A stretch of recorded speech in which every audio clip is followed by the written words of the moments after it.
ನಮಸ್ಕಾರ ವೀಕ್ಷಕರೇ, ಅಮೃತ ಸಿಂಚನ ಕಾರ್ಯಕ್ರಮದ ಈ ಸಂಚಿಕೆಗೆ ನಿಮ್ಮೆಲ್ರಿಗೂ ಸ್ವಾಗತ. ನಾವು ಹಿಂದಿನ ಸರಣಿ ಸಂಚಿಕೆಗಳಲ್ಲಿ ರಾಜಯೋಗದ ಸಕಾರಾತ್ಮಕ ಪ್ರಭಾವಗಳ ಬಗ್ಗೆ ಚರ್ಚೆ ಮಾಡ್ತಾಯಿದ್ವಿ. ಅದರಲ್ಲೂ ರಾಜಯೋಗದಲ್ಲಿ ಮುಖ್ಯವಾಗಿ ಇರುವಂಥ 4 ವಿಷಯಗಳಾದ ಜ್ಞಾನ, ಯೋಗ, ಧಾರಣೆ, ಸೇವೆ.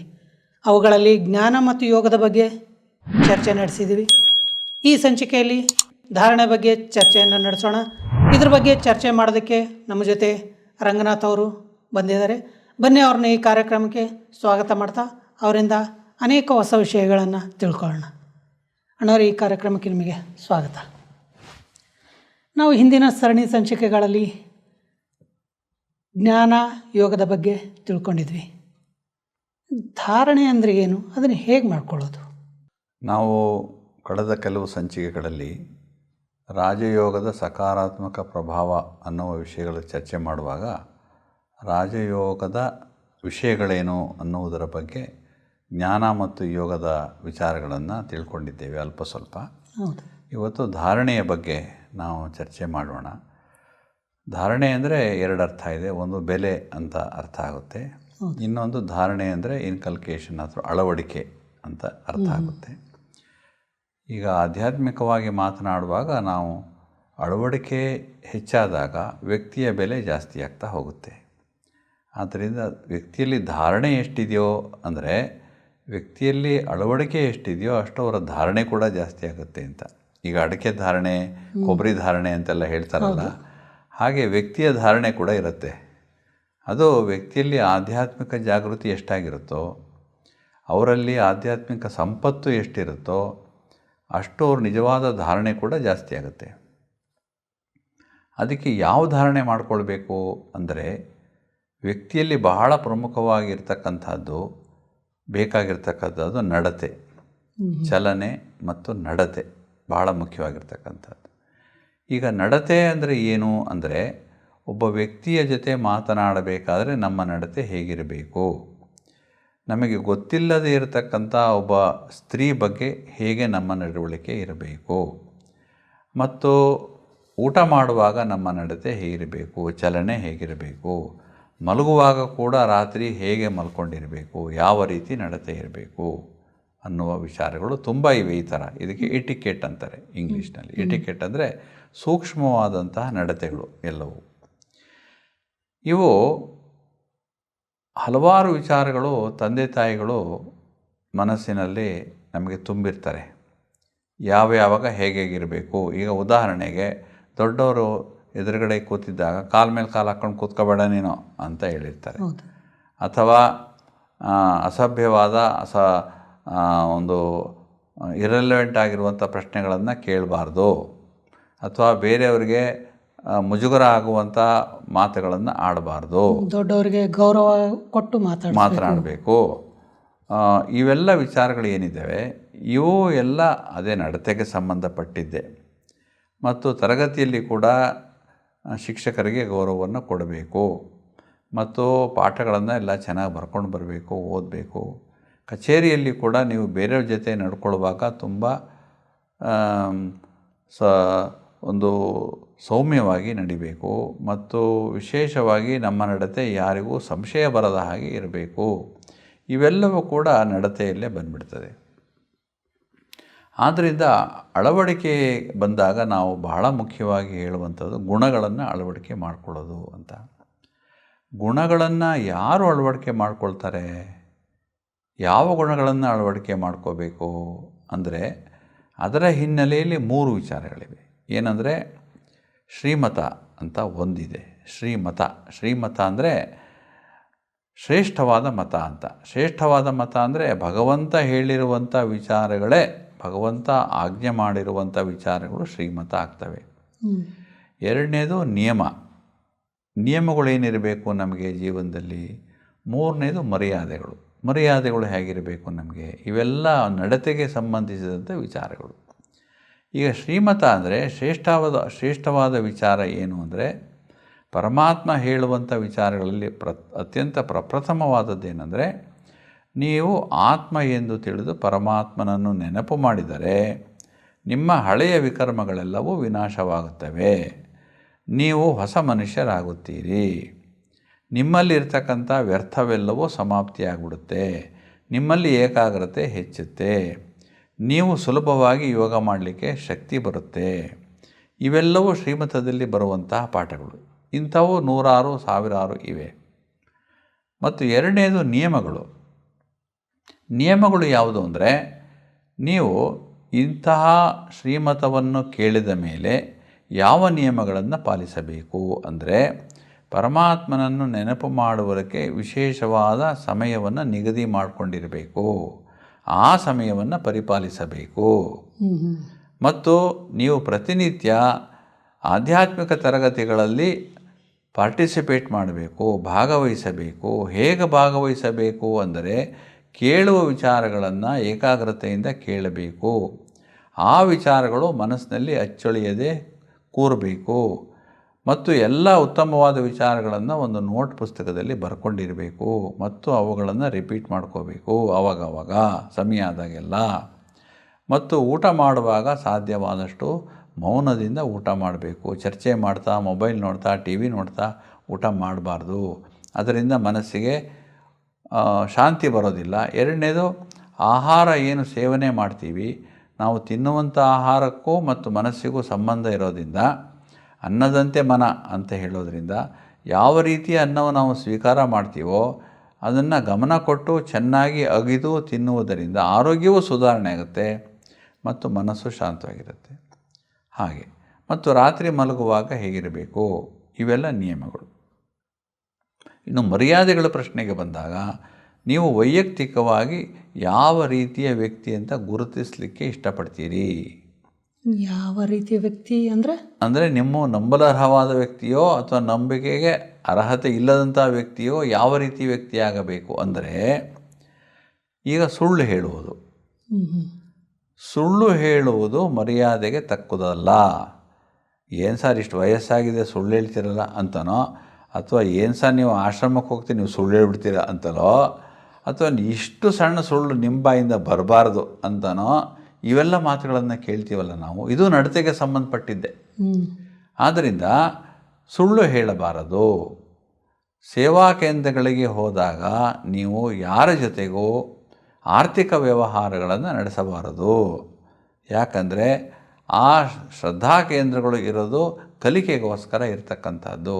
ಅಲ್ಲಿ ವೈಯಕ್ತಿಕವಾದ ಕೊಡುವ ತಗೊಳ್ಳುವ ಆರ್ಥಿಕ ವ್ಯವಹಾರಗಳನ್ನು ಮಾಡಬಾರದು. ಅಲ್ಲಿ ಅನವಶ್ಯಕವಾಗಿ ಮಾತನಾಡಬಾರದು. ಯಾರ ಜೊತೆಗೂ ವಾಗ್ಯುದ್ಧವನ್ನು ಮಾಡಬಾರ್ದು. ಯಾರ ಜೊತೆಗೂ ಆರ್ಗ್ಯುಮೆಂಟ್ ಮಾಡಬಾರ್ದು. ಮತ್ತು ಗಲಾಟೆ ಮಾಡಬಾರ್ದು. ಜೋರಾಗಿ ಶಬ್ದ ಮಾಡಬಾರ್ದು. ಅಲ್ಲಿ ಜಾತಿ ಧರ್ಮದ ಮಾತುಗಳನ್ನು ತೆಗೆದುಕೊಂಡು ಮಾತನಾಡಬಾರದು. ಮತ್ತು ಎಲ್ಲರ ಜೊತೆ ಎಷ್ಟು ಬೇಕೋ ಅಷ್ಟಕ್ಕೆ ಮಾತ್ರ ನಿಮ್ಮ ಸಂಬಂಧಗಳು ಸೀಮಿತವಾಗಿರಬೇಕು. ತುಂಬ ಆತ್ಮೀಯತೆ, ತುಂಬ ಒಡನಾಟ ಸರಿಯಾದುದಲ್ಲ. ಈ ಥರ ಅನೇಕ ಮರ್ಯಾದೆಗಳು ಕೂಡ ಇವೆ. ಮತ್ತು ನೀವು ಹಾಕುವಂಥ ಉಡುಪು ಸೌಜನ್ಯಯುಕ್ತವಾಗಿರಬೇಕು. ಯಾರನ್ನೂ ಶರೀರ ಆಕರ್ಷಿಸದಂತೆ ಇರಬೇಕು ನಿಮ್ಮ ಉಡುಪು. ಇವೆಲ್ಲವೂ ಕೂಡ ಬರ್ತಾವೆ. ಒಂದು ರೀತಿ ಇದ್ರದೆಲ್ಲ ಸಾರ್ ಅಂದರೆ, ಯಾರ ಮುಂದೆಯೂ ಸಹ ನಾವು ತಲೆ ತಗ್ಗಿಸುವಂತಹ ಕೆಲಸ ಮಾಡಬಾರ್ದು.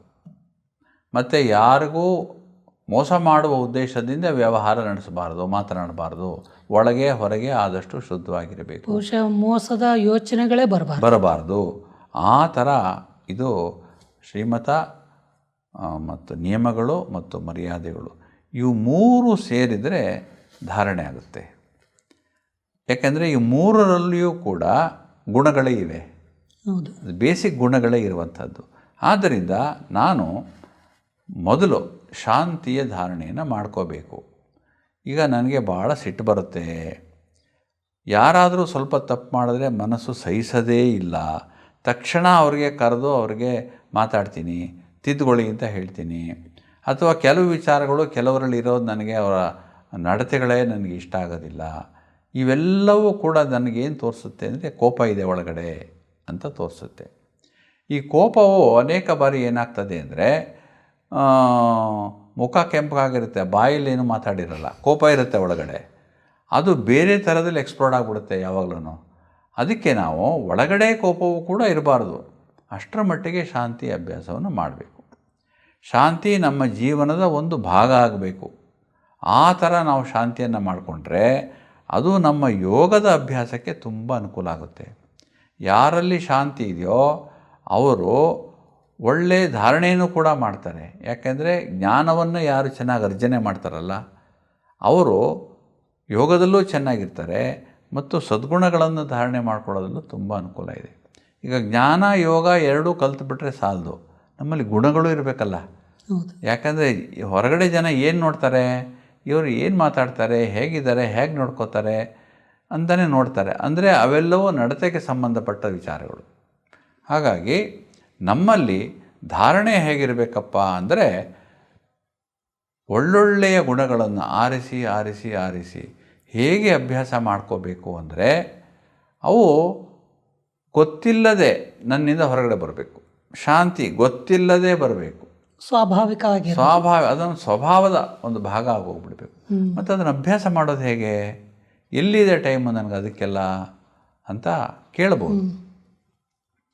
ಪ್ರಮುಖವಾಗಿ ಯಾವುದೇ ದೀರ್ಘಾವಧಿಯ ಒಂದು ಬದಲಾವಣೆ ಬರಬೇಕಂದ್ರೆ ದೀರ್ಘಾವಧಿಯ ಪ್ರಯತ್ನವೇ ಬೇಕಾಗುತ್ತೆ. ಅದಕ್ಕೆ ಗುಣಗಳ ಧಾರಣೆ ಮಾಡಬೇಕಂದ್ರೆ ಒಂದು ಪ್ರಯೋಗವನ್ನು ನಾವು ಮಾಡಬಹುದು. ಏನಂದರೆ, ಈಗ ಶಾಂತಿಯ ಬಗ್ಗೆ ಮಾತಾಡ್ತಾ ಇದ್ದೀವಲ್ವ, ನನ್ನಲ್ಲಿ ಪದೇ ಪದೇ ಕೋಪ ಬರುತ್ತೇನೋ ಅಥವಾ ಸಹನೆಯೇ ಇಲ್ಲ ನನ್ನಲ್ಲಿ. ಯಾರು ಏನಾರು ಮಾತಾಡಿದ್ರೆ ತಕ್ಷಣ ರಿಯಾಕ್ಷನ್ ಮಾಡಿಬಿಡ್ತೀನಿ ನಾನು. ಸಹನೆಯೇ ಇಲ್ಲ, ಕೇಳೋ ಸಹನೆಯೇ ಇಲ್ಲ. ಅವರು ವಾಕ್ಯ ಮುಗಿಸೇ ಇಲ್ಲ ಆಗಲೇ ನನ್ನಿಂದ ವಾಕ್ಯಗಳೇ ಹೊರಟುಬಿಡ್ತವೆ. ಆ ಥರ ಆ್ಯಕ್ಷನ್ ಆ್ಯಂಡ್ ರಿಯಾಕ್ಷನ್, ಆ ಥರ ಹೇಳೋದನ್ನು ಕೇಳುವಂಥ ಮನಸ್ಥಿತಿ ಇರಲ್ಲ. ಯಾಕೆಂದರೆ ಒಳಗಡೆ ತುಂಬ ಸಂಕಲ್ಪಗಳಿರ್ತವೆ ಮತ್ತು ಸದಾಕಾಲ ತಿದ್ದುವಂಥ ಒಂದು ಮನಸ್ಸು, ಸದಾಕಾಲ ತಿದ್ದದೆ ನಾನು ಸರಿಗಿದ್ದೀನಿ ಅವರೇ ಸರಿಗಿಲ್ಲ ನೋಡಿ ಅಂತ ಬೇರೆಯವರಲ್ಲಿ ತಪ್ಪು ಹುಡುಕುವಂಥ ಒಂದು ಮನೋಭಾವ ಇರುತ್ತೆ ಎಷ್ಟೋ ಜನಕ್ಕೆ. ಇವೆಲ್ಲವೂ ಕ್ರೋಧದ ಒಂದು ಅಂಶವೇ. ಆದ್ದರಿಂದ ಇದಕ್ಕೆ ಆಪೋಸಿಟ್ ಯಾವುದು ಅಂದರೆ ಸದ್ಗುಣ ಅಂದರೆ ಶಾಂತಿ. ಶಾಂತಿಯನ್ನು ಬಲವಾಗಿ ಹಿಡ್ಕೊಂಡ್ಬಿಡ್ಬೇಕು ನಾವು. ಶಾಂತಿ ಎಷ್ಟರ ಮಟ್ಟಿಗೆ ಬಲವಾಗಿ ಹಿಡ್ಕೋಬೇಕು ಅಂದರೆ ನನ್ನ ಒಳಗಡೆ ಇರುವಂತಹ ಕೋಪದ ಆಲೋಚನೆಗಳು ಬರಬಾರ್ದು ಹೊರಕ್ಕೆ, ಅಷ್ಟರ ಮಟ್ಟಿಗೆ ಶಾಂತಿ ಇರಬೇಕು. ಅದಕ್ಕೆ ಒಂದು ಕೆಲಸ ಮಾಡ್ಬೋದು, ಒಂದು ಪ್ರಾಕ್ಟೀಸ್ ಮಾಡ್ಬೋದು. ಏನಂದರೆ, ನಾನು ಶಾಂತ ಸ್ವರೂಪ ಆತ್ಮನಾಗಿದ್ದೇನೆ ಅನ್ನುವ ಒಂದು ನಮ್ಮ ಅಭ್ಯಾಸ ಮಾಡ್ಕೋಬೇಕು. ಬೆಳಿಗ್ಗೆ ಎದ್ದ ತಕ್ಷಣ ಈ ಅಭ್ಯಾಸ ಮಾಡೋದು, ರಾತ್ರಿಯವರೆಗೆ ಇದೇ ಅಭ್ಯಾಸ ಮಾಡ್ತಾ ಇರಬೇಕು. ನಡೆಯುವಾಗ, ಓಡಾಡುವಾಗ, ಕೆಲಸ ಮಾಡುವಾಗ ನಾನು ಯಾರು, ನಾನು ಶಾಂತ ಸ್ವರೂಪ ಆತ್ಮ. ನಾನು ಯಾರು, ನಾನು ಶಾಂತ ಸ್ವರೂಪ ಆತ್ಮ. ಶಾಂತಿ ಎಷ್ಟರ ಮಟ್ಟಿಗೆ ಒಳಗಡೆ ಇರಬೇಕು ಅಂದರೆ ಅನವಶ್ಯಕವಾಗಿ ಯಾವುದೇ ಮಾತು ಕೂಡ ಬರಬಾರ್ದು. ಅನವಶ್ಯಕ ಮಾತುಗಳನ್ನು ಕೇಳಲಿಕ್ಕೆ ಆಸಕ್ತಿ ತೋರಿಸಬಾರ್ದು. ಅನವಶ್ಯಕ ದೃಶ್ಯಗಳನ್ನು ನೋಡಲೂಬಾರ್ದು. ಅಷ್ಟು ಶಾಂತವಾಗಿದ್ದು ಬಿಡಬೇಕು. ಆ ಶಾಂತಿ ಏನಾಗುತ್ತೆ, ಒಳಗಡೆನೇ ತನ್ನ ಕೆಲಸ ಮಾಡ್ತಾ ಹೋಗುತ್ತೆ. ಆದರೆ ಅದಕ್ಕೆ ನಾನು ನನಗೆ ಮೊದಲೇ ಸೂಚನೆಗಳನ್ನು, ಇಂಥ ಸೂಚನೆ ಕೊಡಬೇಕು ಅಂತ ನನ್ನ ಮನಸ್ಸಿಗೆ ನಿರ್ದಿಷ್ಟವಾದ ಆದೇಶ ನಿರ್ದೇಶನಗಳನ್ನು ಕೊಟ್ಟಿರಬೇಕು ಮತ್ತು ಅದನ್ನು ಪರಿಪಾಲಿಸ್ತಾ ಇದ್ದೀನಾ ಅಂತ ಪರಿಶೀಲಿಸಬೇಕು. ಹಾಗೆ ಆದಾಗ ಮಾತ್ರ ಬೆಳಗಿನಿಂದ ಸಂಜೆಯವರೆಗೆ ನಾನು ಶಾಂತ ಸ್ವರೂಪ ಆತ್ಮನಾಗಿದ್ದೇನೆ ಅಂತ ನೆನಪಿರುತ್ತೆ. ಯೋಗ ಮಾಡುವಾಗಲೂ ರಿಪಿಟೇಷನ್ ಅಲ್ಲ, ಆದರೆ ಅನುಭವ ಮಾಡೋದು, ಶಾಂತಿ ಅನುಭವ ಮಾಡೋದು. ಈಗ ಮಂತ್ರ ರಿಪೀಟ್ ಮಾಡಿದಂಗೆ ನಾನು ಮಂತ್ರ ರಿಪೀಟ್ ಮಾಡಿದ್ರೆ ಏನೂ ಲಾಭ ಇಲ್ಲ ಅದರಲ್ಲಿ. ಆದರೆ ಅಭ್ಯಾಸ ಮಾಡೋದರಿಂದ, ಅದರ ಅನುಭವ ಮಾಡೋದರಿಂದ ಭಾಳ ಗ್ರೇಟ್ ಬೆನಿಫಿಟ್ ಇದೆ. So 1 day, 2nd day, 3rd day, 3 ದಿವಸ ಮಾಡೋದು ಶಾಂತ ಸ್ವರೂಪ ಆತ್ಮ ನಾನು ಅಂತ. ಅದೊಂದೇ ವಿಚಾರದ ಬಗ್ಗೆ ಗಮನ ಕೊಡೋದು. ಹೌದು. ಮತ್ತು ಯಾವುದೇ ಅಶಾಂತಿಯ ಸ್ವರೂಪ ಬಂದರೂ ಅದಕ್ಕೆ ನಾನು ಅಶಾಂತಿಗೆ ಅವಕಾಶ ಕೊಡಬಾರ್ದು. ತಕ್ಷಣ ಒಳಗಡೆ ಶಾಂತಿ ಇರುತ್ತಲ್ಲ, ನನಗೆ ಹೇಳುತ್ತೆ ಶಾಂತಿ ಕೊಡಬೇಡ ನೀನು, ಕೋಪ ಮಾಡ್ಕೋಬೇಡ ನೀನು, ಸಿಡಿಮಿಡಿ ಹುಟ್ಟಬೇಡ ನೀನು, ಮತ್ತು ಸಹನೆ ಕಳ್ಕೊಬೇಡ ನೀನು ಅಂತ ಒಳಗಡೆ ನನ್ನ ಮನಸ್ಸು ಹೇಳಬೇಕು ನನಗೆ. ಆ ಥರ ಶಾಂತವಾಗಿ ಕೂತ್ಕೊಂಡ್ಬಿಡ್ಬೇಕು. ಕೆಲಸ ಕಾರ್ಯ ಮಾಡಬೇಕು, ಶಾಂತವಾಗಿರಬೇಕು. 3 ಡೇಸು ನನಗೆ ತುಂಬ ಕಂಫರ್ಟಬಲ್ ಆಗಿದೆ. ಪರವಾಗಿಲ್ವೇ, ಒಳ್ಳೆ ಕೆಲಸ ಮಾಡಿದೆ ಇದು, ಪರವಾಗಿ ಸ್ವಲ್ಪ ಒಂದು 5% ಚೇಂಜ್ ಆಗಿದೆ, ಪರವಾಗಿಲ್ಲ ಅಂದರೆ 7 ಡೇಸ್ ತನಕ ಮಾಡೋದು ಅದೇ ಅಭ್ಯಾಸ, ಒಂದೇ ಅಭ್ಯಾಸ ನಿರಂತರವಾಗಿ. 7 ದಿವಸ ಆದಮೇಲೆ ಪರವಾಗಿಲ್ಲ, ಸ್ವಲ್ಪ ಹಿಡಿತಕ್ಕೆ ಸಿಗ್ತಾ ಇದೆ ಇವಾಗ ಅಂದರೆ 21 ದಿವಸಕ್ಕೆ ತೊಗೊಂಡೋಗೋದು ಅದನ್ನು. 21 ಡೇಸ್ ಭಾಳ ಅದ್ಭುತವಾದ ಅನುಭವ ಆಗ್ತದೆ ಮತ್ತು ಭಾಳ ಅದ್ಭುತವಾದ ಶಕ್ತಿ ಕೂಡ ಬರುತ್ತೆ. ಶಾಂತಿ ಅಂದರೆ ಕೇವಲ ಗುಣ ಅಲ್ಲ, ಅದು ಭಾಳ ದೊಡ್ಡ ಶಕ್ತಿ ಅದು. ಆದ್ದರಿಂದ ಶಾಂತಿ ಅಭ್ಯಾಸ ಮಾಡೋದು ಸುಲಭ ಅಲ್ಲ, ಅದು ಯಾಕೆ ಭಾಳ ಚಾಲೆಂಜಸ್ ಬರ್ತವೆ. ನನ್ನ ಒಳಗಡೆ ಇರುವಂಥ ಶಾಂತಿಯನ್ನು ಕದಡೋಕ್ಕೆ ನನ್ನದೇ ಬೇಕಾದಷ್ಟು ಆಲೋಚನೆ ಬರ್ತವೆ. ಹಿಂಗೆ ಯಾಕೆ ಕೂತಿದೆಯಾ, ಶಾಂತವಾಗಿ ಎದ್ದೋ ಗಲಾಟೆ ಮಾಡೋ, ಜಗಳ ಮಾಡಿ ಇವ್ರ ಹತ್ರ ಅಂತ ಹೇಳ್ತಾ ಇರ್ತದೆ. ನಾವು ಶಾಂತಿಯನ್ನು ಬಯಸ್ತಾ ಇದ್ದರೆ ಅದೇ ಸಮಯದಲ್ಲಿ ಪರಿಸ್ಥಿತಿಗಳು ಅದೇ ರೀತಿ ಬರುತ್ತೆ. ನಾವು ಕ್ರೋಧ ಮಾಡಲೇಬೇಕು. ಕ್ರೋಧ ಮಾಡೋದು ಅನಿವಾರ್ಯವೇನೋ ಅನ್ನುವಷ್ಟರ ಮಟ್ಟಿಗೆ ಬಂದ್ಬಿಡ್ತದೆ ಪರಿಸ್ಥಿತಿಗಳು. ಆದರೆ ನಾನು ಗೆದ್ದನ ಸೋತ್ನ ನೋಡ್ಕೋಬೇಕು. ನಾನು ಗೆದ್ದರೆ ನನಗೆ ಆತ್ಮವಿಶ್ವಾಸ ಜಾಸ್ತಿ ಆಗುತ್ತೆ. ಮತ್ತು ನಾನು ಏನು ಅಭ್ಯಾಸ ಮಾಡ್ತಾಯಿದ್ದೀನಲ್ಲ ಅದು ಕರೆಕ್ಟ್ ಅಲ್ವಾ ಇದು. ನಾನು ನೋಡಿ ಕೋಪನೇ ಮಾಡ್ಕೊಳ್ಳಿಲ್ಲ, ನಾನು ಇಲ್ಲದೆ ಬೇರೆ ಟೈಮಲ್ಲಾರು ಹಾರಾಡ್ಬಿಡ್ತಾ ಇದ್ದೆ ನಾನು. ಇವಾಗ ನೋಡಿ ಫಸ್ಟ್ ಕ್ಲಾಸ್ ಇದೆ, ಚೆನ್ನಾಗಿದೆ. ಮನೆಯಲ್ಲಿ ನೋಡಿ ಯಾರ ಜೊತೆಗೆ ಜಗಳಾಡಲ್ಲ, ನಾನು ಹೆಂಡತಿ ಜೊತೆಗೆ ಜಗಳಾಡಲ್ಲ, ನನ್ನ ಪಾಡಿ ನಾನು ಇರ್ತೀನಿ. ಅವಳಿಗೂ ನಾನು ಕೊಂಡ್ರೆ ಇವಾಗ ಸ್ವಲ್ಪ ಪರವಾಗಿಲ್ಲ, ಜಗಳ ಮಾಡೋಕ್ಕೆ ಬರೋಲ್ಲ ಇವಾಗ. ಈ ಬದಲಾವಣೆಗಳನ್ನು ನಾವು ಗಮನಿಸಬೇಕು. ಚಪ್ಪಾಳೆಗೆ 2 ಕೈ ಬೇಕು. ನನ್ನದೇ ಒಂದೇ ಕೈ ಇದ್ದರೆ ಅಥವಾ ಅವ್ರದ್ದು ಒಂದೇ ಕೈ ಇದ್ದರೆ ಚಪ್ಪಾಳೆ ಮಾಡೋಕ್ಕಾಗಲ್ಲ.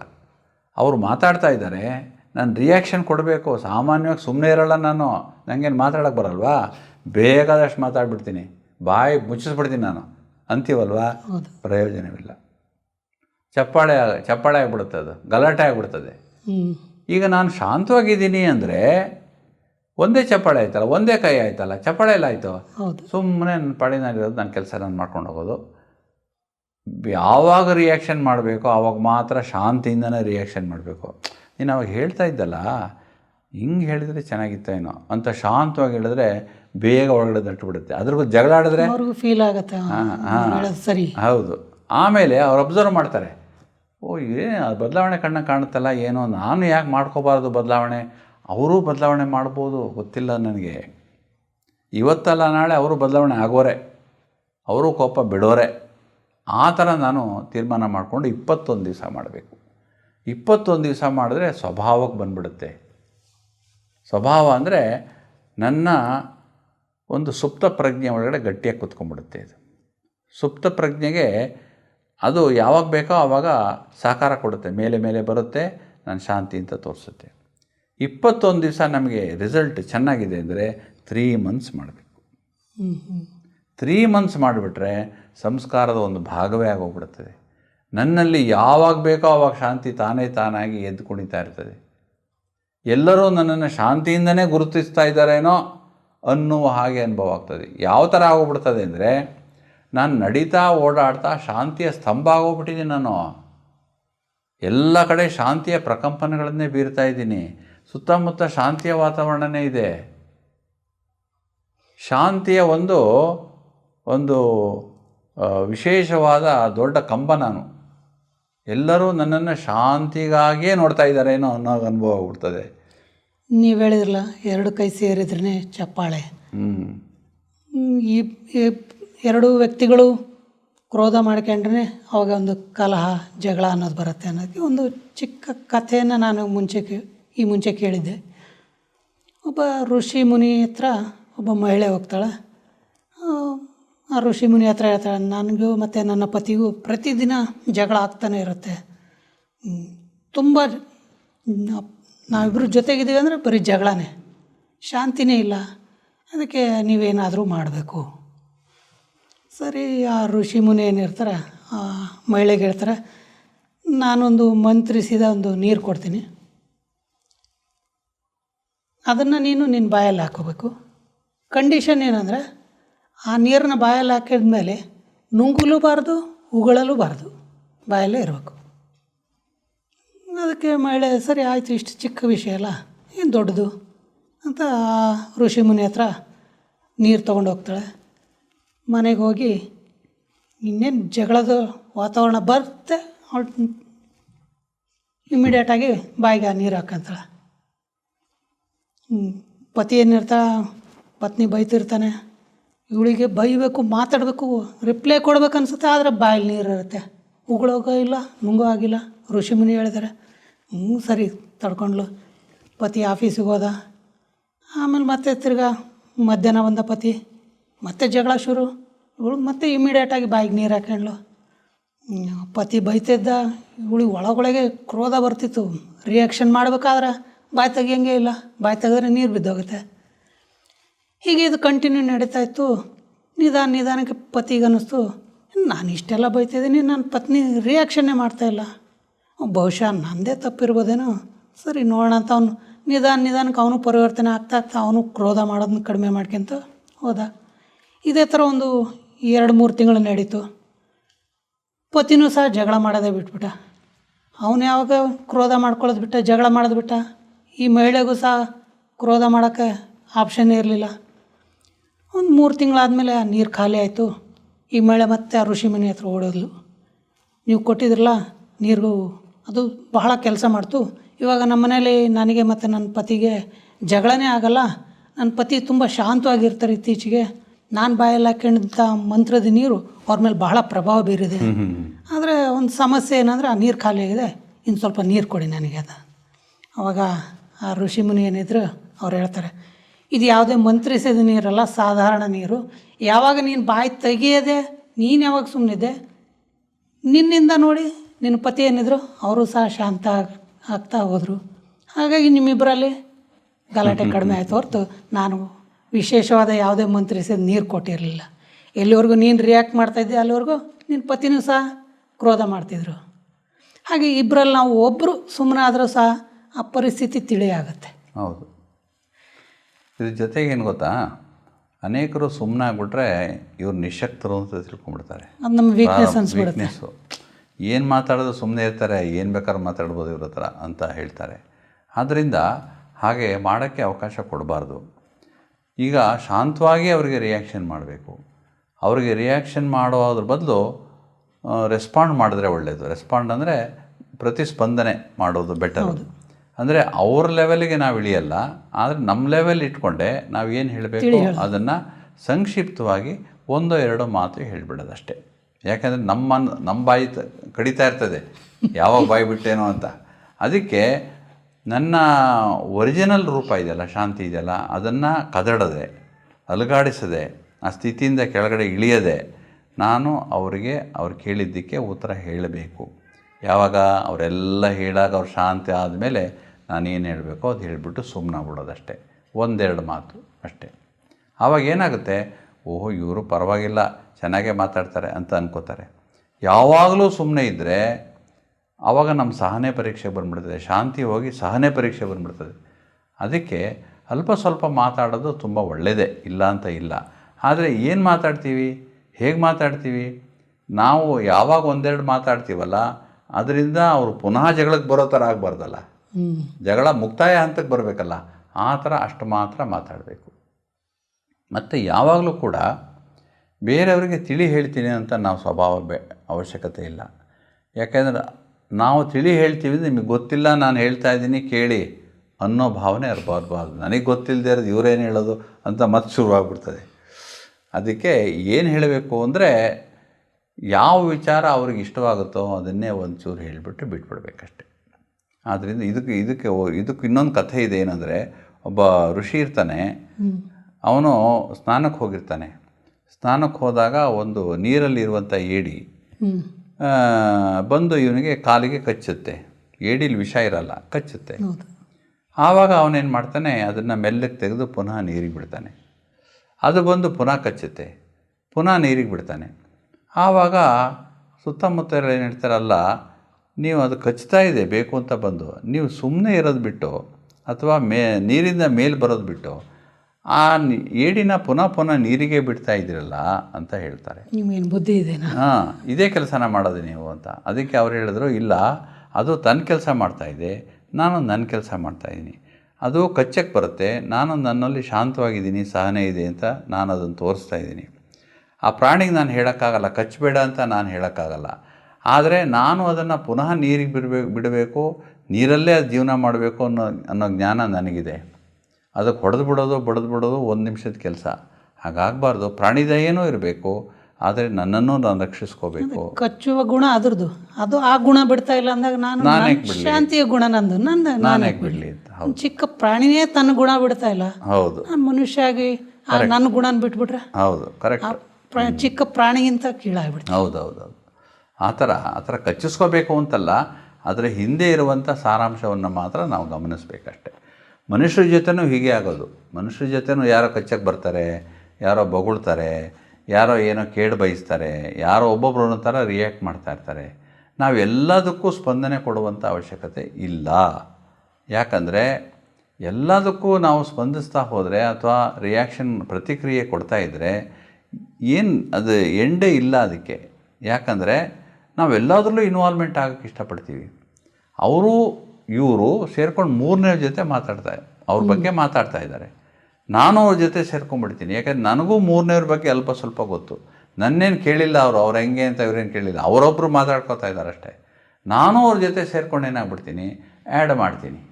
ಆವಾಗ ನನ್ನ ಟೈಮ್ ಹೋಯಿತು. ಒಂದು ಎರಡನೇದು, ಆ ನಾಲ್ಕನೇ ವ್ಯಕ್ತಿ ಯಾರಿದ್ದಾರಲ್ಲ ಅವ್ರ ಬಗ್ಗೆ ನನಗೆ ಯಾವ ಭಾವನೆ ಇತ್ತು, ಇವ್ರು ಮಾತಾಡೋದ್ರಿಂದ ನನ್ನ ಭಾವನೆ ಇನ್ನೂ ಕೀಳಾಗೋಯ್ತು. ನನ್ನ ಭಾವನೆ ಅವ್ರ ಬಗ್ಗೆ ಬದಲಾವಣೆ ಆಗೋಯ್ತು.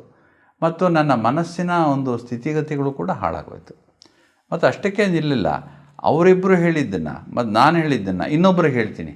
ಅವರಿಬ್ಬರು ಏನು ಗೊತ್ತಾ ಮಾತಾಡ್ಕೊಳ್ತಾ ಇದ್ರು, ನಾನು ಹೆಂಗೆ ಹೇಳಿದೆ ಗೊತ್ತೇನೋ ಅಂತ ಹೇಳಿ ಆ 3 ಜನದ್ದು ಎಲ್ಲ ವಿಚಾರ ಅವ್ರಿಗೆ ಹೇಳೋದು, ಅವರು ಇನ್ನೊಂದು ಜನಕ್ಕೆ ಹೇಳೋದು. ಹೀಗೆ ಮಾಡೋದ್ರಿಂದ ಏನಾಗುತ್ತೆ, ಎಲ್ಲರ ಶಾಂತಿನೂ ನಾನು ಹಾಳು ಮಾಡ್ತಾಯಿದ್ದೀನಿ. ನನ್ನ ಶಾಂತಿ ಮೊದಲೇ ಹೋಯಿತು. ಮತ್ತು ನನಗೆ ಇನ್ನೂ ಆ ಥರ ಎಲ್ಲರೂ ವಿಚಾರ ಸಿಗುತ್ತಾ ಅಂತ ಹುಡುಕ್ತೀನಿ ಅಷ್ಟೇ ಹೊರತು ನಾನು ಶಾಂತವಾಗಿರುವಂಥ ಅಭ್ಯಾಸ ಇಲ್ಲ. ಅದಕ್ಕೆ ಅಳವಡಿಕೆ ಅಂದರೆ ಧಾರಣೆ ಮಾಡೋದು ಅಂದರೆ ನಿಜವಾಗಿ ಅದನ್ನು ಧರಿಸುವುದು ಅಂತ. ಧರಿಸುವುದು ಏನನ್ನು ಧರಿಸ್ತೀವಿ ನಾವು? ಆಭರಣಗಳನ್ನು ಧರಿಸ್ಕೋತೀವಿ. ಆಭರಣಗಳನ್ನು ಅಂದರೆ ಶಾಂತಿನೂ ಒಂದು ಆಭರಣ ಆಗಿಬಿಡಬೇಕು ನನ್ನ ಜೀವನದಲ್ಲಿ, ಅಗೋಚರವಾದ ಒಂದು ಆಭರಣ. ಆ ಆಭರಣ ನಾನು ಧರಿಸಿದ್ದೀನಿ ಅಂತ ನನಗೆ ಗೊತ್ತಿರಬೇಕು, ಅದರ ಬೆಲೆ ನನಗೆ ಗೊತ್ತಿರಬೇಕು. ಆವಾಗ ಮಾತ್ರ ನಾನು ಧಾರಣೆ ಮಾಡಿದ್ದಕ್ಕೆ ಸಾರ್ಥಕ ಆಯಿತು. ಹೀಗೆ ಒಂದು ಗುಣವನ್ನು ಹೀಗೆ ಅಭ್ಯಾಸ ಮಾಡ್ತೀನಿ 90 ಡೇಸ್. 91st ಡೇ ಇನ್ನೊಂದು ಗುಣ ತಗೊಳ್ಳೋದು. ಇನ್ನೊಂದು ಗುಣ ಪ್ರೀತಿ ಇರ್ಬೋದು.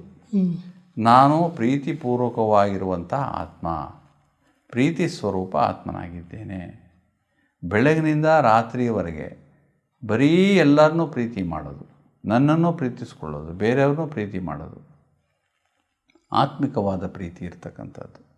ಪ್ರೀತಿಯಲ್ಲಿ ಎಷ್ಟು ಶಕ್ತಿ ಇದೆ ಅಂತ ನಮಗೆ ಗೊತ್ತಾಗಬೇಕಲ್ಲ.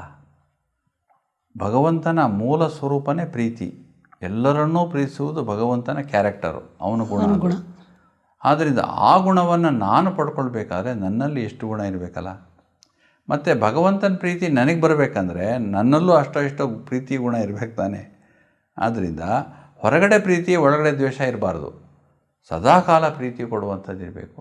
ಹಾಗೆ ಅದನ್ನು 90 ಡೇಸ್ ಮಾಡಿದ್ರೆ ಪ್ರೀತಿನೂ ನನ್ನ ಗುಣ ಆಗೋಗ್ಬಿಡ್ತದೆ. ಎಲ್ಲವನ್ನೂ ಎಲ್ಲ ಪರಿಸ್ಥಿತಿಗಳನ್ನು ಪ್ರೀತಿಸುವಂಥ ಗುಣ ಭಾಳ ದೊಡ್ಡ ಗುಣ. ಪ್ರಪಂಚದಲ್ಲಿ ಯಾರನ್ನಾರು ಗೆಲ್ಬೋದು ಅಂದರೆ ಬರೀ ಪ್ರೀತಿಯಿಂದ ಮಾತ್ರ ಗೆಲ್ಲಲಿಕ್ಕೆ ಸಾಧ್ಯ. ಇತ್ತೀಚಿನ ದಿವಸಗಳಲ್ಲಿ ಅದೇ ಮಾಯವಾಗ್ತಾ ಇದೆ. ಅದು ದೈಹಿಕ ಪ್ರೀತಿಯಾಗಿ ಬದಲಾವಣೆ ಆಗಿಬಿಟ್ಟಿದೆ ಹೊರತು ಆತ್ಮಿಕ ಪ್ರೀತಿಯಾಗಿ ಉಳಿದಿಲ್ಲ. ಈಗ ಪ್ರೀತಿ ಅಂದರೆ ದೈಹಿಕ ಪ್ರೀತಿ ಅಂತಲೇ ಎಲ್ಲರೂ ತಿಳ್ಕೊಳ್ಳೋದು. ಆದ್ದರಿಂದ ಆತ್ಮಿಕ ಪ್ರೀತಿ ಮಾಡುವುದನ್ನು ನಾವು ಕಲಿಯೋದು. ಹೀಗೆ ವರ್ಷಕ್ಕೆ 4 ಗುಣಗಳನ್ನು ನಾವು ಧಾರಣೆ ಮಾಡಿದ್ರೆ 4 ಆಭರಣಗಳನ್ನು ಹಾಕ್ಕೊಂಡಾಗುತ್ತೆ. ನಾವು ಆ ಆಭರಣಗಳನ್ನು ಹಾಕ್ಕೊಂಡು ನಾವು ಓಡಾಡ್ತಾ ಇದ್ದರೆ ಎಂಥ ಸುಶೋಭಿತರಾಗಿ ನಾವು ಓಡಾಡ್ತಾ ಇದ್ದಂಥ ಅನುಭವ ನಮಗಾಗತ್ತೆ. ಮತ್ತು ವ್ಯಕ್ತಿಯ ಧಾರಣೆ ಜಾಸ್ತಿ ಆಗಿಬಿಡ್ತಲ್ಲ, ಮೌಲ್ಯ ಜಾಸ್ತಿ ಆಗಿಬಿಡುತ್ತಲ್ಲ. ಹಾಗಾಗಿ ಅದು ನಿಜವಾದಂಥ ಧಾರಣೆ. ಈ ರಾಜಯೋಗದಲ್ಲಿ ಎಷ್ಟು ನಾವು ಈ ಧಾರಣೆಗಳನ್ನು ಮಾಡ್ತಾ ಹೋಗ್ತೀವೋ ಅಷ್ಟು ನಾವು ಯೋಗನೂ ಕೂಡ ಚೆನ್ನಾಗಿ ಮಾಡ್ತೀವಿ. ಹೀಗೆ ಒಂದೊಂದು ಗುಣವನ್ನು ನಾವು 90 ದಿನ ಪ್ರಾಕ್ಟೀಸ್ ಮಾಡ್ತಾ ನಮ್ಮಲ್ಲಿ ಧಾರಣೆ ಮಾಡ್ತಾ ಹೋದರೆ ಸಂಪೂರ್ಣ ಪರಿವರ್ತನೆ ಬಹಳ ದೂರ ಏನಲ್ಲ ಆಗಿದ್ರೆ ಸಂಪೂರ್ಣ ಪರಿವರ್ತನೆಯ ಗುರಿಯನ್ನು ಬಹು ಬೇಗನೆ ಮುಟ್ಬೋದು. ಅಂದರೆ ಈ ಧಾರಣೆ ಅನ್ನೋ ವಿಷಯದ ಬಗ್ಗೆ ಇಷ್ಟು ವಿಸ್ತಾರವಾಗಿ ಮತ್ತು ಇಷ್ಟು ವಿವರವಾಗಿ ನೀವು ತಿಳಿಸ್ಕೊಟ್ರಿ. ಇದಕ್ಕೆ ನಾನು ನಿಮಗೆ ಹೇಗೆ ಥ್ಯಾಂಕ್ಸ್ ಹೇಳಬೇಕು ಗೊತ್ತಾಗ್ತಾ ಇಲ್ಲ. ಹೀಗೆ ನಮ್ಮ ಕಾರ್ಯಕ್ರಮಕ್ಕೆ ಬರ್ತಾಯಿರಿ. ಮತ್ತು ಇನ್ನೂ ಅನೇಕ ವಿಷಯಗಳು ಏನೆಲ್ಲ ಇದೆ ಅವನ್ನ ನಮ್ಮ ವೀಕ್ಷಕರಿಗೆ ತಿಳಿಸ್ತಾ ಇರಿ. ಇಂಥ ಒಂದು ಮಹಾನ್ ದೊಡ್ಡ ವಿಷಯವನ್ನು ಇಷ್ಟು ಸುಲಲಿತವಾಗಿ ನೀವು ತಿಳಿಸ್ಕೊಟ್ಟಿದ್ದಕ್ಕೆ ನಿಮಗೆ ಧನ್ಯವಾದಗಳು. ನೋಡಿದ್ರಲ್ಲ ವೀಕ್ಷಕರೇ, ಧಾರಣೆ ಅನ್ನೋದು ಎಂಥ ಒಂದು ಗುಣ, ಎಂಥ ಒಂದು ವಿಷಯ. ಅದರಲ್ಲಿ ಎಷ್ಟೆಲ್ಲ ಗುಣಗಳನ್ನು ನಾವು ಹೇಗೆಲ್ಲ ಧಾರಣೆ ಮಾಡ್ಬೋದು, ಧಾರಣೆ ಮಾಡೋದಕ್ಕೆ ಯಾವ ರೀತಿಯ ಒಂದು ಸಹಜವಾದ ವಿಧಿ ಇದೆ ಅನ್ನೋದು. ನಾವು ಪ್ರಯತ್ನ ಪಡ್ತಾ ಇರ್ತೀವಿ ನಮ್ಮಲ್ಲಿರೋ ಅವಗುಣಗಳನ್ನು ಬಿಡೋದಕ್ಕೆ. ಆದರೆ ಅವಗುಣಗಳು ನಮ್ಮಿಂದ ಹೊರಗೆ ಹೋಗಬೇಕು ಅನ್ನೋದಿದ್ರೆ ಒಳ್ಳೆಯ ಗುಣಗಳನ್ನು ನಮ್ಮಲ್ಲಿ ತುಂಬ್ತಾ ಹೋಗಬೇಕು. ಯಾವಾಗ ನಾವು ನಮ್ಮಲ್ಲಿ ಒಳ್ಳೆಯ ಗುಣಗಳನ್ನು ತುಂಬ್ತಾ ಹೋಗ್ತೀವಿ, ಆವಾಗ ನಮ್ಮಲ್ಲಿರುವಂಥ ಕೆಟ್ಟ ಗುಣಗಳು, ಅವಗುಣಗಳು ತಾನಾಗಿ ಹೊರಗೆ ಹೋಗುತ್ತೆ. ಹೀಗೆ ನಮ್ಮ ಕಾರ್ಯಕ್ರಮವನ್ನು ವೀಕ್ಷಿಸ್ತಾ ಇರಿ. ಮತ್ತು ಮುಂದಿನ ಸಂಚಿಕೆಯಲ್ಲಿ ಭೇಟಿಯಾಗೋಣ. ಅಲ್ಲಿವರೆಗೂ ಧನ್ಯವಾದಗಳು.